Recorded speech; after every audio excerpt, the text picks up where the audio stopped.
Opposition charges of ballot stuffing, bullying, and dirty tricks clouded a legislative election in Egypt this week, in which the ruling party wants to prevent its rivals from repeating their success in 2005. Rights groups and opposition campaigners say some voters were turned away by officials, saying there was no election or that polling booths had shut. Others reported ballot boxes filled to the brim only minutes after voting began. Egypt's election commission says the vote was fair and complaints are being investigated. What happened is that they forced their way into this election center and they broke the ballot boxes. And the women they brought with them had weapons concealed in their clothes. And they threatened us with knives. They had knives and daggers.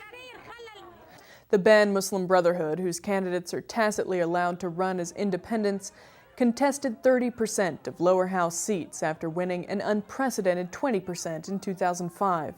More than 1,200 of their supporters were detained ahead of the poll, signaling the government's determination to squeeze its most vocal critics out of parliament before a presidential vote in 2011. Hundreds of Brotherhood supporters protested after polls closed. Egypt had rejected calls by its main ally and aid donor, the United States, for international monitoring.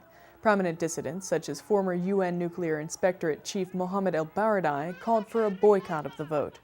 In one of Cairo's key districts, the candidate from the Tagamu party told Al Jazeera that more than 2,800 voters were allowed to cast their ballot twice in two separate polling stations because they were voting in favor of the ruling National Democratic Party's candidates. In Mahala el-Kubra, Brotherhood activists say police and thugs closed 3 polling stations soon after they opened, saying all registered voters had cast their ballots. The National Party thugs carried out clear fraud. The opposition candidates and the independents had over 75% of the votes. They forced their way in past the election supervisors with knives and sticks. There is no security, there is no government.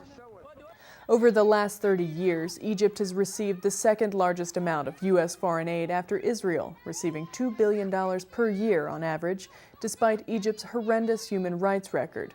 According to Amnesty International's annual report for 2010, quote, torture and other ill treatment remained widespread in police cells, security police detention centers, and prisons, and in most cases were committed with impunity.